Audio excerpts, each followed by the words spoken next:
Hi friends, welcome back to my YouTube channel. ಎಲ್ಲರೂ ಹೇಗಿದ್ದೀರಾ? I hope ಎಲ್ಲರೂ ಕೂಡ ತುಂಬ ಚೆನ್ನಾಗಿದ್ದೀರಾ ಅಂತ ಭಾವಿಸ್ತಾ ಇವತ್ತಿನ ಲಾಗ್ನ ಸ್ಟಾರ್ಟ್ ಮಾಡ್ತಾ ಇದ್ದೀನಿ.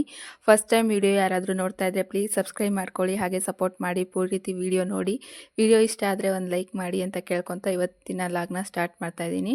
ಲಸ್ಸು ಮತ್ತು ಸೋನಿ ಇಬ್ಬರು ಕೂಡ ಕುತ್ಕೊಂಡು ತುಂಬ ಚೆನ್ನಾಗಿ ಊಟ ಮಾಡ್ತಾಯಿದ್ರು. ಅವ್ರು ನೋಡಿದ ತಕ್ಷಣ ಏನೋ ಒಂಥರ ಖುಷಿ ಅನ್ನಿಸ್ಬಿಡ್ತು. ಸೋನಿ ಅವಳನ್ನ ಊಟ ಮಾಡಿಸ್ತಿರೋದೆಲ್ಲ ನೋಡಿ. ಹಾಗೆ ಅವ್ರು ಊಟ ಮಾಡಿಸ್ತಿದ್ರು. ಇಬ್ಬರಿಗೂ ಕೂಡ ಕರ್ಕೊಂಡು ಇವಾಗ ಅಂಗಡಿ ಹತ್ರ ಬಂದೆ. ಅಂಗಡಿ ಹತ್ರ ಎಲ್ಲ ಹಾಗಾಗಿ ಅಂದರೆ ಅರ್ಜೆಂಟಲ್ಲಿ ಕೊಡೋದ್ರಲ್ಲಿ ಹೆಂಗೆ ಬೇಕೋ ಹಂಗಂಗೆ ಜೋಡಿಸ್ಬಿಟ್ಟಿದ್ರು. ಹಾಗಾಗಿ ಅದನ್ನೆಲ್ಲ ಬಂದು ಇವಾಗ ನೀಟಾಗೆಲ್ಲ ಜೋಡಿಸ್ಕೊತಾ ಇದ್ದೆ. ಅಂದರೆ ಬೆಳಗ್ಗೆ ಮಕ್ಕಳೆಲ್ಲ ಅಂಗಡಿ ಹತ್ರನೇ ಇರ್ತಾನೆ. ಈ ಲಸ್ಸು ಏನು ಬೇಕೋ ಅದನ್ನೇ ಎಳಿತಾ ಇರ್ತಾನೆ. ಅತ್ತೆ ಇರ್ತಾರಲ್ಲ, ಹಾಗಾಗಿ ಅವ್ರನ್ನ ಹೊರಗಡೆ ಕೂತ್ಕೊಂಡು ಆಟ ಆಡಿಸ್ತಾ ಇರ್ತಾರೆ. ಬೆಳಗ್ಗೆ ಹೊತ್ತು ಎಲ್ಲರೂ ಕೂಡ ಬ್ಯುಸಿಯಾಗಿರ್ತೀವಿ.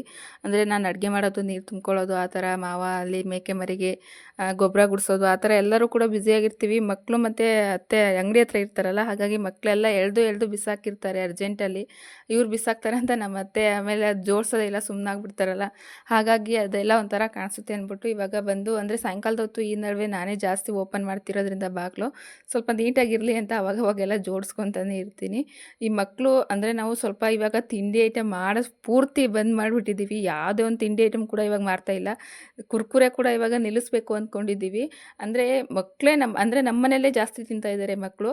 ಅದು ಇದು ತಿನ್ನೋದು, ವಾಂತಿ ಭೇದಿ, ಅದು ಫುಡ್ ಪಾಯ್ಸನ್ ಥರ ಆಗ್ತಿದೆ ಅಂತ ತುಂಬ ಟಿ ವಿಲಿ ನೋಡ್ತಾ ಇರ್ತೀವಿ. ಹಾಗಾಗಿ ತಿಂಡಿ ಐಟಮ್ನ ತುಂಬ ಅವಾಯ್ಡ್ ಮಾಡಿದ್ದೀವಿ. ಮತ್ತು ಈ ಮಾಮೂಲಿ ಅಂಗಡಿಗೆ ಅಂದರೆ ಅಡುಗೆಗೆ ಬಳಸೋದು ಆ ಥರ ಅಷ್ಟೇ ನಾವು ಮಾಡ್ತಾ ಇರೋದು. ಅಂದರೆ ತಿಂಡಿ ಐಟಮ್ ಪೂರ್ತಿ ಕಮ್ಮಿ ಮಾಡಿರೋದಕ್ಕೆ ಲಸ್ಸು ಯಾವಾಗಲೂ ಬೇರೆ ಅಂಗಡಿಗೆ ಹೋಗಿ ಅವನಿಗೆ ಬೇಕಾದಾಗಿರೋದೆಲ್ಲ ತೊಗೊಂಬರ್ತಾನೆ ಅವ್ರ ಅತ್ತೆ ಜೊತೆ. ಆದರೂ ಕೂಡ ಒಂದೊಂದು ಸತಿ ಅಮೌಂಟ್ ಕೊಡಲಿಲ್ಲ ಅಂದರೂ ಅವ್ರ ಚಿಕ್ಕ ಮಾವ ಅಂದರೆ ನಮ್ಮ ಚಿಕ್ಕ ಮಾವ ಇದ್ದಾರಲ್ಲ, ತಾತನ ಹತ್ರ ಹೋಗಿ ಇಸ್ಕೊಂಡು ತಂದೇ ಬಿಡ್ತಾನೆ. ಅಂದರೆ ಈ ಮಕ್ಕಳಿಗೆಲ್ಲ ಇವಾಗ ಫುಡ್ ಪಾಯ್ಸನ್ ಆಗಿರೋದಕ್ಕೆ ಫುಲ್ ಭಯ ಅಷ್ಟೇ ಮಾರೋಕ್ಕೆ. ಅಂದರೆ ನಮ್ಮ ಮನೆಯಲ್ಲೇ ಇವರೇ ಜಾಸ್ತಿ ತಿಂತಾರಲ್ಲ, ಅದೇ ಒಂದು ದೊಡ್ಡ ಭಯ ಅಷ್ಟೇ. ಹಾಗೆ ಅಲ್ಲಿಂದ ಬಂದು ನೆಲೆ ಎಲ್ಲ ಒರೆಸಿ, ಹಾಗೆ ಪಾತ್ರೆ ಎಲ್ಲ ಹೆಣ್ಮಕ್ಳದ್ದಿರುತ್ತಲ್ಲ ದಿನನಿತ್ಯದ ಒಂದಿದು, ಅದನ್ನೆಲ್ಲ ಇವಾಗ ಕೆಲಸ ಎಲ್ಲ ಮುಗಿಸ್ಕೊಂಡು ಇವಾಗ ನೆಲ ಎಲ್ಲ ತೊಳೆದಿದ್ದೀನಿ. ಅಂದರೆ ಆ ವಿಡಿಯೋ ಮಾಡೋಕ್ಕೂ ನಂಗೆ ಪುರ್ಸೋತಿರಲಿಲ್ಲ. ಅಂದರೆ ತುಂಬಾ ಕೆಲಸ ಇರೋದ್ರಿಂದ ವೀಡಿಯೋ ಮಾಡೋಕ್ಕೆ, ವಾಯ್ಸ್ ಓವರ್ ಕೊಡೋಕ್ಕೆ ತುಂಬ ಕಷ್ಟ ಆಗಿರೋದ್ರಿಂದ ಅವಾಗ ವೀಡಿಯೋ ಮಾಡೋದು ಸ್ವಲ್ಪ ಪ್ರಾಬ್ಲಮ್ ಆಗ್ತಿದೆ. ಅಂದರೆ ಕೆಲಸಗಳು ಜಾಸ್ತಿ ಇರೋದ್ರಿಂದ ಈ ವಿಡಿಯೋ ಮಾಡ್ಕೊಂಡು ಕೂತ್ಕೊಂಡ್ರೆ ಆಮೇಲೆ ಕೆಲಸಗಳು ಮುಗಿಯಲ್ಲ ಅಂದ್ಬಿಟ್ಟು ವಿಡಿಯೋ ಮಾಡೋದು ಸ್ವಲ್ಪ ಕಮ್ಮಿ ಮಾಡಿಬಿಟ್ಟು ಸುಮ್ಮನೆ ವಿಡಿಯೋ ಮಾಡಿಬಿಟ್ಟು ನೆಕ್ಸ್ಟು ಇದು ತೋರಿಸಿದ್ರೆ ಆಯಿತು ಅಂದ್ಬಿಟ್ಟು ಸುಮ್ಮನಾದೆ. ಇವಾಗ ಒಳಗಡೆಯಿಂದ ಎಲ್ಲ ತೊಳೆದಿದ್ದೀನಿ. ಒಂದೇ ನಿಮಿಷ ಅಷ್ಟೇ ಅದು ನೀಟಾಗಿರೋದು, ಆಮೇಲೆ ಹಾಗೇ ಇರುತ್ತೆ. ಹಾಗೆ ಒಂದು ಪುಟ್ಟದಾಗಿ ಒಂದು ರಂಗೋಲಿ ಕೂಡ ಹಾಕಿದೆ. ಅಂದರೆ ಹೆಂಗೆ ಬೇಕೋ ಹಂಗೆ ಹಾಕಿದ್ದೀನಿ, ಆದರೂ ಕೂಡ ತುಂಬ ಚೆನ್ನಾಗಿ ಕಾಣಿಸ್ತಾ ಇತ್ತು ಅದು. ಹಾಗೆ ಇವಾಗ ಪೂಜೆಗೆ ಅಂದ್ಬಿಟ್ಟು ಇವಾಗ ಪಾರಿಜಾತ ಹೂವನ್ನು ಕಿಟ್ಕೊಂಬಂದು ಕೊಟ್ಟೆ ನಮ್ಮ ಮನೆಯವ್ರಿಗೆ. ಅಂದರೆ ಇದು ನಾಳೆ ಪಾರಿಜಾತ ಹೂವು, ಇವತ್ತು ನೈಟೇ ಅದು ಅರಳುತ್ತೆ. ಅಂದರೆ ಪಾರಿಜಾತ ಹೂವು ಬೆಳಗ್ಗೆ ಮಾತ್ರ ಅಂದರೆ 5 ಗಂಟೆ 10 ಗಂಟೆ ಅಷ್ಟರಲ್ಲಿ ಮಾತ್ರ ಅದು ಅರಳಿ ಬೆಳಗ್ಗೆ ಅಂದರೆ ಮಧ್ಯಾಹ್ನದ ಹೊತ್ತು ಅದು ಪೂರ್ತಿ ಬಾಡೋಗ್ಬಿಡುತ್ತೆ. ಅದೇನೋ ಇದಿದೆ ಅದ್ರದ್ದು ಅಂತ ಹೇಳ್ತಾಯಿದ್ರು. ಅಂದರೆ ಸೂರ್ಯದೇವನ್ನ ಅದು ಪೂರ್ತಿ ನೋಡೋಲ್ಲ, ಅದು ನೈಟ್ ಅರಳಿ ನೈಟೇ ಬಾಡೋಗುತ್ತೆ, ಬೆಳಗ್ಗೆ ಅಷ್ಟರಲ್ಲಿ ಇರಲ್ಲ ಅಂತ ಹೇಳ್ತಾಯಿದ್ರು. ಹಾಗಾಗಿ ತುಂಬಾ ಸ್ಮೆಲ್ ಇರುತ್ತೆ, ದೇವಪುಷ್ಪ ಅಂತಲೇ ಕರೀತಾರೆ. ಹಾಗಾಗಿ ಅದು ನಮ್ಮ ಮನೆ ಹತ್ರನೇ ಇರೋದ್ರಿಂದ ಗಿಡ ಪೂಜೆ ಮಾಡೋಕ್ಕೂ ಕೂಡ ಶ್ರೇಷ್ಠ ಅಂದ್ಬಿಟ್ಟು ಕಿತ್ಕೊಂಬಂದು ನಮ್ಮ ಮನೆಯವ್ರಿಗೆ ಕೊಟ್ಟೆ. ಅವರು ಕೂಡ ಪೂಜೆನ ಮಾಡಿದ್ರು. ಹಾಗೆ ಸ್ವಲ್ಪ ಸಾಂಬಾರಿತ್ತಲ್ಲ, ಅದಕ್ಕೆ ಇವಾಗ ಚಪಾತಿ ಮಾಡೋಣ ಅಂದ್ಬಿಟ್ಟು ಚಪಾತಿನ ಮಾಡ್ತಾಯಿದ್ದೀನಿ. ಅಂದರೆ ಬೇಳೆ ಸಾರಿದ್ದು ತರಕಾರಿದ್ದು, ಅದಕ್ಕೆ ಚೆನ್ನಾಗಿರುತ್ತೆ ಚಪಾತಿ ಮಾಡಿದ್ರೆ ಅಂದ್ಬಿಟ್ಟು ಚಪಾತಿನ ಮಾಡ್ತಾಯಿದ್ದೀನಿ. ಲೇಟ್ ಆಗಿದೆ ತುಂಬಾ. ಅಂದರೆ ಆಲ್ರೆಡಿ 7 ಗಂಟೆ ಆಗಿದೆ. ಅಂದರೆ 7 ಗಂಟೆ ಅಷ್ಟರಲ್ಲಿ ನಮ್ಮದು ಡೈಲಿ ಊಟನೇ ಮುಗೀತಿತ್ತು. 8 ಗಂಟೆ ಅಷ್ಟರಲ್ಲಿ ಪಾತ್ರೆ ಎಲ್ಲ ತೊಳೆದು 9, 9:30, 10 ಗಂಟೆ ಒಂದೊಂದು ದಿವಸ ಅಷ್ಟರಲ್ಲಿ ಬೇಗ ಮನಿಕೊಂಡ್ಬಿಡ್ತಿದ್ವು. ಆದರೆ ಇವತ್ತು ಸ್ವಲ್ಪ ಲೇಟೇ ಆಯಿತು ಚಪಾತಿ ಮಾಡ್ತಿರೋದಕ್ಕೆ. ಹಾಗೆ ಎಲ್ಲ ಊಟ ಮಾಡಿಕೊಂಡು ಬೆಳಗ್ಗೆದು ಅಂದರೆ 2 ಡೇಸ್ ಲಾಗಾಗಿರುತ್ತೆ, ಕಂಟಿನ್ಯೂ ಲಾಗು. ಬೆಳಗ್ಗೆ ಎಲ್ಲ ಮಾವಿನಕಾಯಿ ಎಲ್ಲ ಕಿತ್ಕೊಂಡ್ಬಂದಿದ್ರು ನಮ್ಮ ಮಾವರು. ಸ್ವಲ್ಪ ತುಂಬಾ ಹಣ್ಣಾಗ್ಬಿಟ್ಟಿದ್ದು, ಇನ್ನೂ ಹಂಗೆ ಇದೆ ಗಿಡದಲ್ಲಿ. ಅದು ಹಣ್ಣಾಗಿರೋದೆಲ್ಲ ಇವಾಗ ಕಿತ್ಕೊಂಡ್ಬಂದಿದ್ರು. ಅದನ್ನೆಲ್ಲ ಇವಾಗ ಹಣ್ಣಾಗಿರೋದು ಒಂದು ಕಡೆ, ಹಣ್ಣಾಗ್ದಿಲ್ದಿರೋದು ಒಂದು ಕಡೆ ಹಾಕ್ಕೊತಾ ಇದ್ದೀನಿ. ಅಂದರೆ ಮನೆಯಲ್ಲಿ ಸ್ವಲ್ಪ ಜಾಸ್ತಿ ಮಕ್ಕಳು ತಿನ್ನೋದ್ರಿಂದ ಭಯ ಏನು ತಂದಿಡೋಕ್ಕೂ. ಇವ್ರಿಗಂತೂ ಫಸ್ಟೇ ವಾಂತಿ ಭೇದಿ ಅದು ಆಗ್ತಾನೆ ಇರುತ್ತಲ್ಲ, ಹಾಗಾಗಿ ಭಯ ಕಿತ್ಕೊಂಬಂದು ಕೊಡೋದು. ಆದರೂ ಕೂಡ ಅಮ್ಮವ್ರಿಗೆ, ಚಿಕ್ಕಪ್ಪವ್ರಿಗೆ, ನಮ್ಮ ಚಿಕ್ಕತ್ತೆಯವ್ರಿಗೆಲ್ಲ ಕೊಟ್ಟು ಕಳಿಸಿದ್ವಿ. ಆದರೂ ಕೂಡ ಇನ್ನೂ ಮಾವಿನ ಗಿಡದಲ್ಲಿ ಇನ್ನೂ ಹಣ್ಣಾಗಿರೋದೇ ಇದೆ. ಹಣ್ಣಾಗ್ತಾ ಅದನ್ನೇ ಕಿತ್ಕೊಂಬಂದು ತಿಂತಾಯಿದ್ದೀವಿ. ಅದನ್ನು ತಂದು ಅಂದರೆ ಈ ಥರ ತಂದು ಕಿತ್ಕೊಂಬಂದು ಈ ಥರ ಒಂದು ಪಾತ್ರೆಯಲ್ಲಿ ಹಾಕ್ಬಿಟ್ರೆ ಸಾಕು, ಅದೇ ಆಟೋಮೆಟಿಕಲಿ ಹಣ್ಣಾಗ್ತಾಯಿದೆ. ಇದಕ್ಕೆ ಯಾವುದೇ ಕಾರ್ಪೊರೇಟು ಅಂದರೆ ಏನೇನೋ ಹಾಕ್ತಾರಲ್ಲ ಕೆಮಿಕಲ್ಲು ಹಣ್ಣಾಗಲಿ ಅಂತ, ಅದು ಯಾವುದೇ ಹಾಕೋದೇ ಬೇಡ, ಅದೇ ಹಣ್ಣಾಗ್ತಿದೆ. ಸುಮ್ಮನೆ ಇಟ್ಟರು ಸಾಕು ಹಣ್ಣಾಗ್ತಾಯಿದೆ. ನೋಡಿ ಗಿಡದಲ್ಲೇ ಹಣ್ಣಾಗ್ತಾಯಿದೆ. ಗಿಡದಲ್ಲಿ ಹಣ್ಣಾಗಿರೋ ಮಾವಿನಕಾಯಿ ತಿಂದರೆ ತುಂಬಾ ರುಚಿ ಅಂತಾರೆ. ಅದಂತೂ 100% ತುಂಬಾ ರುಚಿಯಾಗಿರುತ್ತೆ ಮಾವಿನಕಾಯಿ. ನೋಡಿ ಪೂರ್ತಿ ಒಂದು ಬುಟ್ಟಿ ಪೂರ್ತಿ ಹಣ್ಣಾಗಿರೋದೇ ಗಿಡದಲ್ಲೇ. ಸ್ವಲ್ಪ ಕಿತ್ಕೊಂಬಂದು ಕಿತ್ಕೊಂಬಂದಿದ್ರು. ಅಂದರೆ ಸುಮ್ಮನೆ ಬಿದ್ದೋಗ್ತಾ ಇದ್ವಲ್ಲ, ಹಾಗಾಗಿ ಕಿತ್ಕೊಂಬಂದಿದ್ದಾರೆ. ಮಕ್ಕಳಿಗೂ ಜಾಸ್ತಿ ಕೊಡಬೇಡಮ್ಮ ಅಂತ ಹೇಳ್ತಿದ್ರು. ಅಂದರೆ ಈ ಸೋನಿಗೆ ಸ್ನ್ಯಾಕ್ಸಿಗೆ ಮಾವಿನ ಹಣ್ಣು ಅದೆಲ್ಲ ತೊಗೊಂಬರ್ತಾರಮ್ಮ, ನೀನೇ ಹಾಕ್ಕೊಡಲ್ಲ ಅಂತ ಹೇಳ್ತಾಯಿದ್ಲು. ಹೌದಾ ಅಂದರು. ಅದಕ್ಕೆ ನಮ್ಮ ಮನೆಯವರು ಹೇಳ್ತಾಯಿದ್ರು, ನಾಳೆ ತೊಗೊಂಬರ್ತೀನಿ ಬಿಡು, ತುಂಬಾ ಐತೆ ನಮ್ಮ ತೋಟದಲ್ಲೇ ಅಂತ. ಹಾಗಾಗಿ ಅವಳಿಗೆ ಸ್ನ್ಯಾಕ್ಸ್ಗೆ ಡೈಲಿ ಒಂದೊಂದು ಪೀಸ್‌ನ ಕೊಟ್ಟು ಕಳಿಸ್ಬೋದು ಅಂದ್ಬಿಟ್ಟು, ಅಂದರೆ ಅವಳೇ ತರಿಸಿದ್ದು, ನಾನೇನು ಜಾಸ್ತಿ ಹೇಳಿರಲಿಲ್ಲ. ಅಂದರೆ ಇವರು ತಿಂತಾ ಇರ್ತಾರಲ್ಲ, ನಂಗೆ ಭಯ ಇಲ್ಲಿ. ಮತ್ತು ಒಂದು ಸತಿ ಹೋದರೆ ಹಾಸ್ಪಿಟಲಿಗೆ ಬೇಗ ವಾಸಿ ಆಗಲ್ವಲ್ಲ, ಹಾಗಾಗಿ ಮುನ್ನೆಚ್ಚರಿಕೆ ಅನ್ಬೋದು. ಈ ಮಕ್ಕಳು ಜೊತೆ ಹೇಗೆ ಇದ್ರು, ಒಂದು ತಿನ್ಸಿದ್ರು ಹೆಚ್ಚು, ಒಂದು ತಿನ್ನಿಸ್ಲಿಲ್ಲ ಅಂದರೂ ಕಡಿಮೆ, ಆ ಥರ ಇವಾಗಿನ ಮಕ್ಕಳು.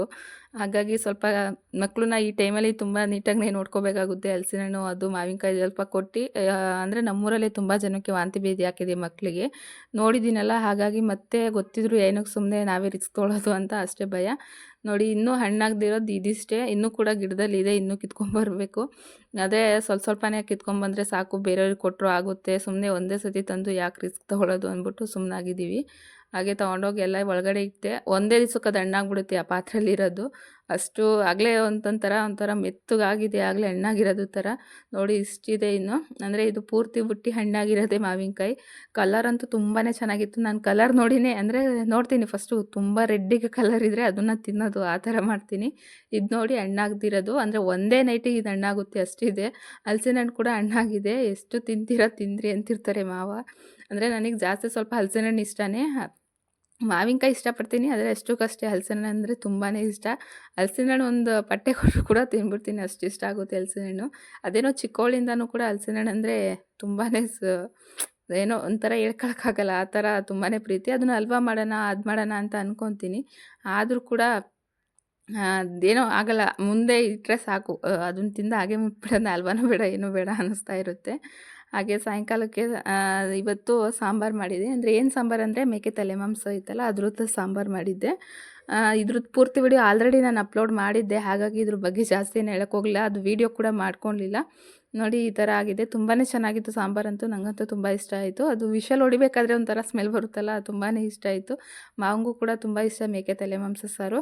ಹಾಗಾಗಿ ಇವಾಗ ಮುದ್ದೆನ ಮಾಡ್ಕೊಂಡಿದ್ದೀನಿ. ಮಧ್ಯಾಹ್ನನೇ ಮಾಡಿದ್ದೆ ಸಾಂಬಾರು. ಅಂದರೆ ಇದ್ರ ಬಗ್ಗೆ ಏನು ವಿಡಿಯೋ ಮಾಡೋಕ್ಕೆ ಹೋಗಲಿಲ್ಲ, ಆಲ್ರೆಡಿ ಅಪ್ಲೋಡ್ ಮಾಡಿದ್ದೀನಿ, ಏನಕ್ಕೆ ಸುಮ್ಮನೆ ಆಗಾಗಲೇ ಅಪ್ಲೋಡ್ ಮಾಡಲಿ ಅಂತ. ಹಾಗೆ ಇವಾಗ ಮುದ್ದೆ ಮಾಡಿಕೊಂಡು ಮುದ್ದೆನೆಲ್ಲ ಕಟ್ಕೊತಾ ಇದ್ದೀನಿ.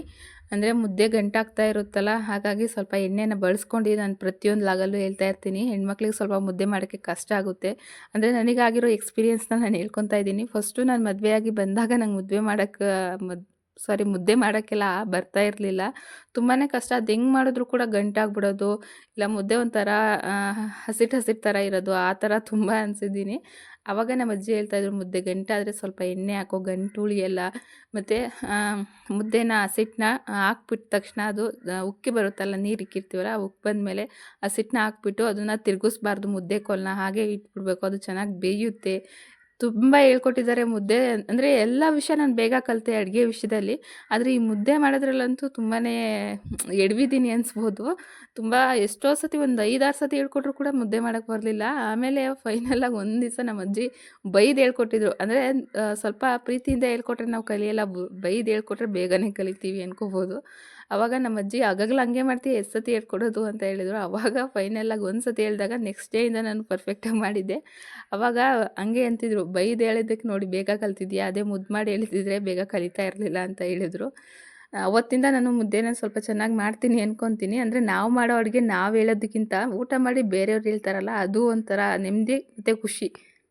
ಒಬ್ಬರು ಹೇಳ್ತಾರೆ, ಇಂಗು ತೆಂಗು ಇದ್ದರೆ ಮಂಗನೂ ಅಡುಗೆ ಮಾಡ್ತದೆ ಅಂತ. ಇಂಗು ತೆಂಗು ಇದ್ರೆ ಮಂಗ ಏನು, ನಾವು ಅಡುಗೆ ಮಾಡೋಕ್ಕಾಗಲ್ಲ. ಎಲ್ಲ ಇದ್ದರೂ ಕೂಡ ಒಂದೊಂದು ಸತಿ ಚೆನ್ನಾಗಿ ಬರೋಲ್ಲ. ಅದೊಂದು ಗಾದೆ ಮಾತಾಯ್ತು ಅಷ್ಟೇ. ನಾವೆಲ್ಲದರಲ್ಲೂ ಪರ್ಫೆಕ್ಟ್ ಇದ್ದೀವೋ ಇಲ್ವೋ ಅಂತ, ಯಾವುದ್ರಲ್ಲಾದರೂ ಒಂದರಲ್ಲಿ ಎಡವಿರ್ತೀವಿ. ಹಾಗಾಗಿ ಎಲ್ಲ ವಿಷಯದಲ್ಲಿ ಯಾರೂ ಕೂಡ ಪರ್ಫೆಕ್ಟ್ ಇರಲ್ಲ ಅಂತ ನನ್ನದೊಂದು ಒಪಿನಿಯನು. ಅಷ್ಟರಲ್ಲಿ ಸೋನಿ ಬಂದರು, ನಾನು ಮುದ್ದೆ ಮಾಡ್ತಾಯಿದ್ರೆ ಮಕ್ಕಳು ಬಂದು ಈ ಥರ ಮುದ್ದೆನ ಕೇಳಿ ಇಸ್ಕೊಂಡು ಅವಾಗಲೇ ತಿಂತಾ ಇರ್ತಾರೆ. ಅದಕ್ಕೆ ಸ್ವಲ್ಪ ಉಪ್ಪು ಪುಡಿನ ಹಾಕಿ, ಇಲ್ಲ ಉಪ್ಪನ್ನ ಹಾಕಿಬಿಟ್ಟು, ಹಾಗಾದರೆ ಕಲ್ಲುಪ್ಪನ್ನು ಕೂಡ ಹಾಕ್ಕೊಂತಾನೆ ಲಸ್ಸು, ಕಲ್ಲುಪ್ಪು ಹಾಕಿ ಮುದ್ದೆ ಜೊತೆ ಹಂಗೆ ಇಟ್ಕೊಂಡು ತಿಂತಾ ಇರ್ತಾನೆ. ನಾನು ಮುದ್ದೆ ಮಾಡಬೇಕಾದ್ರೆ ಒಂದೆರಡು ಮಿದ್ಕೆ ಥರ ಮಾಡಿ ಕೊಟ್ಬಿಟ್ರೆ ಸಾಕು, ಇಬ್ಬರು ಕೂಡ ಆ ಕಡೆಯಿಂದ ಈ ಕಡೆ ಓಡಿ ಮುದ್ದೆನ ಹಂಗೆ ತಿಂತಾರೆ ಓಡಾಡಿಕೊಂಡು.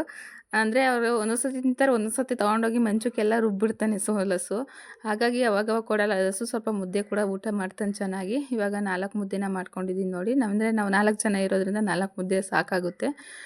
ಸೋನಿ ತಾತದ್ರಲ್ಲೋ ಎಲ್ಲಾರ ಕುತ್ಕೊಂಡು ಇಲ್ಲ ಒಂದೊಂದು ಟೈಮ್ ಅನ್ನ ಸಕ್ಕರೆ ಮೊಸರು ಆ ಥರ ಹಾಕೊಂಡು ತಿಂದ್ಬಿಡ್ತಾರೆ. ನಾನ್ ವೆಜ್ ಮಾಡಿದ್ರು ಕೂಡ ಅವ್ರು ಒಂದೊಂದು ದಿವಸ ಮುಟ್ಟಲ್ಲ. ಹಾಗಾಗಿ ಇವಾಗ 4 ಮುದ್ದೆ ಸಾಕು, ಸುಮ್ಮನೆ ಉಳಿದು ಬಿಟ್ಟರೆ ಸುಮ್ಮನೆ ವೇಸ್ಟ್ ಆಗುತ್ತೆ ಅಂದ್ಬಿಟ್ಟು ಇವಾಗ 4 ಮುದ್ದೆನ ಮಾಡ್ಕೊಂಡು ಇವಾಗೆಲ್ಲ ನೀಟಾಗಿ ಕ್ಲೀನ್ ಮಾಡ್ಕೊತಾ ಇದ್ದೀನಿ. ಅಂದರೆ ಅವಾಗವಾಗ ಕ್ಲೀನ್ ಮಾಡಿ ಈ ಥರ ಇಟ್ಬಿಟ್ರೆ ಅದು ತೊಳಿಬೇಕಾದ್ರೆ ನೆಕ್ಸ್ಟ್ ನಮಗೆ ಅಷ್ಟೊಂದು ಇದನ್ಸಲ್ಲ. ಇವಾಗ ಯಾವುದೇ ಒಂದು ವಸ್ತು ಆಗಲಿ ಅದನ್ನು ಅವಾಗಲೇ ನೀಟ್ ಮಾಡಿಕೊಂಡ್ರೆ ಅಷ್ಟು ನಮಗೆ ಹೆವಿ ಅನಿಸಲ್ಲ ಮುಂದೆ ಕ್ಲೀನ್ ಮಾಡಬೇಕಾದ್ರೆ. ಹಾಗೆ ಎಲ್ಲ ಇವಾಗ ಅಡುಗೆ ಎಲ್ಲ ಮುಗಿಸ್ಕೊಂಡು ನೋಡಿ ಊಟಕ್ಕೆ ಹಾಕ್ಕೊಟ್ಟಿದ್ದೀವಿ. ಊಟ ಮಾಡ್ತಾ ಇದ್ದಾರೆ ಮಾವ, ಅತ್ತೆ, ಹಾಗೆ ನಮ್ಮ ಮನೆಯವರು ಕೂಡ. ನಾನು ಇವಾಗ ಹಾಕ್ಕೊಂಡು ಊಟನ ಮಾಡ್ತಾಯಿದ್ದೀನಿ. ಸಾಂಬಾರಂತೂ ತುಂಬಾ ಚೆನ್ನಾಗಿತ್ತು ಟೇಸ್ಟು. ಹಾಗೆ ಅದನ್ನೆಲ್ಲ ಮುಗಿಸ್ಕೊಂಡು ಊಟ ಎಲ್ಲ ಮುಗಿಸ್ಕೊಂಡು ಹಾಗೆ ಅಂಗಡಿ ಹತ್ರ ಬಂದು ಹಾಗೆ ಬೆಳಗ್ಗೆ ಸ್ವಲ್ಪ ಸೋನಿಗೆ ತಿಂಡಿಗೆ ಅಂದ್ಬಿಟ್ಟು ಪುರಿ ಒಗ್ಗರಣೆಯನ್ನು ಮಾಡಿಕೊಡ್ತಾ ಇದ್ದೀನಿ. ಆಲ್ರೆಡಿ ಅಪ್ಲೋಡ್ ಮಾಡಿದ್ದೆ ವಿಡಿಯೋದಲ್ಲಿ, ಆದರೂ ಕೂಡ ಇದೊಂದು ಇರಲಿ ಅಂದ್ಬಿಟ್ಟು ಹಾಕಿದೆ. ಅಂದರೆ ಯಾವುದು ಕೂಡ ಕಂಪ್ಲೀಟಾಗಿ ತೋರಿಸಿರ್ಲಿಲ್ಲ. ಹಾಗಾಗಿ ಸ್ವಲ್ಪ ಎಣ್ಣೆ ಹಾಕಿ ಸಾಸಿವೆ, ಕಡಲೆಬೇಳೆ ಮತ್ತು ಕಡಲೆ ಬೀಜನ ಹಾಕಿ ಚೆನ್ನಾಗಿ ಫ್ರೈ ಮಾಡ್ಕೊಂಡಾದ್ಮೇಲೆ ಒಂದೆರಡು ಅಷ್ಟು ಅಂದರೆ 2 ಪೀಸಷ್ಟು ಬೆಳ್ಳುಳ್ಳಿನ ಈ ಥರ ಜಜ್ಕೊಂಡು ಅದು ಕೂಡ ಫ್ರೈ ಮಾಡಿಕೊಂಡು ಇವಾಗ ಕರಿಬೇವನ್ನ ಹಾಕಿ ಅದು ಫ್ರೈ ಮಾಡ್ಕೊತಾ ಇದ್ದೀನಿ. ನೋಡಿ ಇಷ್ಟು ತೊಗೊಂಡಿದ್ದೀನಿ ಪುರಿ. ಅಂದರೆ ಅವರಿಗೆ ಲಂಚ್ ಬಾಕ್ಸ್ಗೆ ತೊಗೊಂಡಿದ್ದೀನಿ.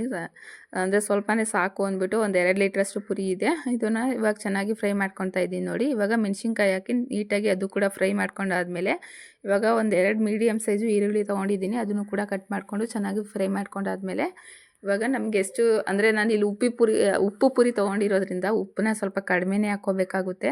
ಹಾಗಾಗಿ ಸ್ವಲ್ಪ ಉಪ್ಪು ಸೇರಿಸ್ಕೊಂಡು ಹಾಗೆ ಅರಿಶಿನ ಪುಡಿ ಕೂಡ ಸೇರಿಸ್ಕೊತಾ ಇದ್ದೀನಿ. ಅಂದರೆ ಉಪ್ಪು ಪುರಿ ಆಗಿರೋದ್ರಿಂದ ಅದರಲ್ಲೇ ಉಪ್ಪು ಇರುತ್ತಲ್ಲ, ಹಾಗಾಗಿ ಸ್ವಲ್ಪ ಉಪ್ಪನ್ನ ಕಡಿಮೆ ಹಾಕ್ಕೊಂಡಿದ್ದೀನಿ. ಇವಾಗ ಸ್ವಲ್ಪ ಈರುಳ್ಳಿ ಎಲ್ಲ ಹಾಕಿ ಚೆನ್ನಾಗಿ ಫ್ರೈ ಮಾಡ್ಕೊಂಡಾದ್ಮೇಲೆ ಅಡುಗೆ ಅರಿಶಿನ ರುಚಿಗೆ ತಕ್ಕಷ್ಟು ಉಪ್ಪು, ಅಂದರೆ ನಾವು ಗೊಜ್ಜಿಗೆ ಎಷ್ಟು ಉಪ್ಪು ಸೇರಿಸ್ತೀವೋ ಅಷ್ಟು ಹಾಕ್ಕೊಂಡು ಅದು ಕೂಡ ಚೆನ್ನಾಗಿ ಬೇಯ್ಕೊಂಡಾದ್ಮೇಲೆ ಸ್ವಲ್ಪ ತುರ್ಕೊಂಡಿರೋ ತೆಂಗಿನಕಾಯಿ ಹಾಕಿ ಅದು ಕೂಡ ಚೆನ್ನಾಗಿ ಮಿಕ್ಸ್ ಮಾಡ್ಕೊಂಡಾದ್ಮೇಲೆ ಸ್ವಲ್ಪ ಹೊತ್ತು ಅದು ಒಂದು 2 ನಿಮಿಷ ಬೆಂದಾದಮೇಲೆ ಲೋ ಫ್ಲೇಮಲ್ಲಿ ಇಟ್ಟಿದ್ದೀನಿ. ಹಾಗೆ ಅಷ್ಟರಲ್ಲಿ ಪುರಿ ಕೂಡ ತೊಳ್ಕೊಂಡೆ. ಪುರಿನ ಯಾವಾಗಲೂ ಕೂಡ ತೊಳೆದೇ ಯೂಸ್ ಮಾಡಬೇಕಾಗುತ್ತೆ, ಇಲ್ಲ ಅಂದರೆ ಪುರಿಲಿ ತುಂಬಾ ಗಲೀಜಿರುತ್ತೆ. ನಾವು ನೆಕ್ಸ್ಟ್ ಪುರಿನ ತೊಳೆದಾದ್ಮೇಲೆ ನೋಡಬೇಕು ಆ ನೀರು ಎಷ್ಟು ಗಲೀಜಿರುತ್ತೆ ಅಂತ. ನೋಡಿ ಇವಾಗ ಹಾಕಿ ಅದರಲ್ಲಿ ಸ್ವಲ್ಪ ಚೆನ್ನಾಗಿ ಮಿಕ್ಸ್ ಮಾಡಿಕೊಂಡ್ರೆ ರೆಡಿ ಆಯಿತು. ನೋಡಿ ಪುರಿ ಒಗ್ಗರಣೆ ತುಂಬಾ ಚೆನ್ನಾಗಿರುತ್ತೆ. ಮಕ್ಕಳಿಗೆ ಒನ್ ಟೈಮ್ಗೆ ಇಷ್ಟ ಆಗುತ್ತೆ, ಸ್ನ್ಯಾಕ್ಸಿಗೆ ಆ ಥರ ಎಲ್ಲ. ಸೋನಿಗೆ ಲಂಚ್ ಬಾಕ್ಸ್ಗೆ ಅಂದ್ಬಿಟ್ಟು ಇವಾಗ ಪ್ಯಾಕ್ ಮಾಡಿ ಕಳಿಸ್ದೆ. ಹಾಗೆ ಅವಳಿಗೆ ಸ್ನ್ಯಾಕ್ಸಿಗೆ ಮಾವಿನಕಾಯಿ ಮತ್ತು ಸಪೋಟ ಹಣ್ಣಿತ್ತು, ಅದನ್ನು ಕೂಡ ಇವಾಗ ಕೊಟ್ಟು ನಮ್ಮ ಅತ್ತೆಯವರು ಹೋಗಿ ಬಿಟ್ಟು ಬಂದರು ಇವತ್ತು. ಹಾಗೆ ಇವತ್ತು ಗುರುವಾರ ಆಗಿರೋದ್ರಿಂದ ಸಂಘದ ಟೆನ್ಷನ್ನು. ಅಂದರೆ ರೂಲ್ಸ್ ಏನೋ ಬಂದುಬಿಡ್ತು, ಕಟ್ಟಲಿಲ್ಲ ಅಂದರೆ ಏನು ಮಾಡೋಂಗಿಲ್ಲ ಗೌರ್ಮೆಂಟಿಂದ ಈ ಥರ. ಇವಾಗ ಗೌರ್ಮೆಂಟ್ ಆ ಥರ ರೂಲ್ಸ್ ಮಾಡಿದ್ದಕ್ಕೆ ತುಂಬ ಜನ ಸಂಘದಲ್ಲಿ ಯಾರೂ ಕೂಡ ಅಮೌಂಟ್ ಕರೆಕ್ಟಾಗಿ ಕಟ್ತಾ ಇಲ್ಲ. ತುಂಬಾ ಪ್ರಾಬ್ಲಮ್ ಆಗ್ತಿದೆ. ಗ್ರೇಡ್ ಹೋಗುತ್ತೆ ಅಂತ ಆ ಕಡೆಯಿಂದ ಈ ಕಡೆ ಹಾಕೋದು, ಆ ಕಡೆಯಿಂದ ಈ ಕಡೆ ಆಗುತ್ತೆ, ಈ ಥರ ಮಾಡ್ತಾಯಿದ್ದಾರೆ ಸಂಘದಲ್ಲಿ. ಅಂದರೆ ಅವರು ನಮಗೆ ನೆಕ್ಸ್ಟ್ ಲೋನ್ ಕೊಡಿಸ್ಬೇಕು ಅಂತ ಈ ಥರ ಮಾಡ್ತಿದ್ದಾರೆ. ಸಿ ಗ್ರೇಡಿಗೆ ಬಂದರೆ ತುಂಬಾ ಕಷ್ಟ ಆಗಿಬಿಡುತ್ತೆ ಸಂಘ. ಈ ಧರ್ಮಸ್ಥಳ ಆ ಥರ ಎಲ್ಲ ತುಂಬ ಜನ ಇವಾಗ ಕಟ್ತಾನೆ ಇಲ್ಲ. ಅಂದರೆ ಬೇಕಾಬಿಟ್ಟು ಕಟ್ಟೋದು ಬಿಡೋದು ಆ ಥರ. ಅಂದರೆ ಇವಾಗ ಕಷ್ಟ ಆದರೂ ಕೂಡ ಕಟ್ಟಬೇಕು. ನಾವು ತೊಗೊಂಡಿರೋ ಅಮೌಂಟನ್ನ ನಾವು ಕಟ್ಟಲೇಬೇಕು ಎಷ್ಟೇ ದಿವಸ ಆದರೂ ಕೂಡ. ಅಂದರೆ ಇವಾಗ ಕಷ್ಟ ಇದೆ ಅಂತ ಸುಮ್ಮನೆ ಆಗಿಬಿಟ್ರೆ ನೆಕ್ಸ್ಟ್ ನಮ್ಮ ಮಕ್ಕಳಿಗೆ ಎಜುಕೇಷನ್ಗಾಗಿರ್ಬೋದು, ನಮಗೆ ಒಂದು ಪರ್ಸ್ನಲ್ಲಾಗಿ ಏನೋ ಒಂದು ಹೆಲ್ತ್ಗೆ ಇದಾಗಿರುತ್ತೆ. ಹಾಗಾಗಿ ಅವಾಗ ನಮಗೆ ಅಮೌಂಟ್ ಬೇಕೇ ಬೇಕಾಗುತ್ತೆ. ನೆಕ್ಸ್ಟ್ ಹೋಗಿ ನಾವು ಆ ಓನರು ಈ ಓನರು ಅಂದರೆ ಈ ಜಮೀನ್ದಾರು ಆ ಥರ ಇರುತ್ತಲ್ಲ, ಅವ್ರ ಹತ್ರ ಹೋಗಿ ಕೇಳೋ ಬದಲು ನಾವು ಈ ಥರ ಸಂಘಗಳಿರೋದಕ್ಕಿಂತ ಎಷ್ಟೋ ಅನುಕೂಲ ಆಗ್ತಿದೆ. ಈ ನಡುವೆ ತುಂಬ ಅನುಕೂಲ ಆಗ್ತಿತ್ತು. ಈ ಮಧ್ಯೆ ಸಂಘ ಕಟ್ಟಿಲ್ಲ ಅಂತ ತುಂಬ ರೂಲ್ಸ್ ಬಂದಿರೋದ್ರಿಂದ ಸರ್ಕಾರದಿಂದ ಕಟ್ಟಲಿಲ್ಲ ಅಂದರೂ ಪರವಾಗಿಲ್ಲ, ಟಾರ್ಚರ್ ಮಾಡಬಾರ್ದು ಅಂತ ಹೊಸ ರೂಲ್ಸ್ ಬಂದಿದ್ದಕ್ಕೆ ಯಾರು ಕೂಡ ಇವಾಗ ಸಂಘದಲ್ಲಿ ಅಮೌಂಟ್ ಕರೆಕ್ಟಾಗಿ ಕಟ್ತಾನೇ ಇಲ್ಲ. ಹಾಗಾಗಿ ಇವ್ರದ್ದು ಎತ್ತಾಕಿ ಅಂದರೆ ಸಿಗರೇಟ್ ಬರಬಾರ್ದಲ್ಲ, ಆ ಥರ ಮ್ಯಾನೇಜ್ ಮಾಡ್ಕೊಂಡು ಹೋಗ್ತಾ ಇದ್ದೀವಿ. ಏನು ಮಾಡೋಕ್ಕಾಗಲ್ಲ. ಮುಂದೆ ನಮಗೆ ಸಂಘದಿಂದ ದುಡ್ಡು ಬೇಕಲ್ಲ, ಹಾಗಾಗಿ ಈ ಥರ ಮ್ಯಾನೇಜ್ ಮಾಡ್ಕೊತಾ ಇದ್ದೀನಿ. ಹಾಗೆ ಇವತ್ತಿನ ವಿಡಿಯೋ ಮುಗಿಸ್ತಾ ಇದ್ದೀನಿ. Thank you for watching.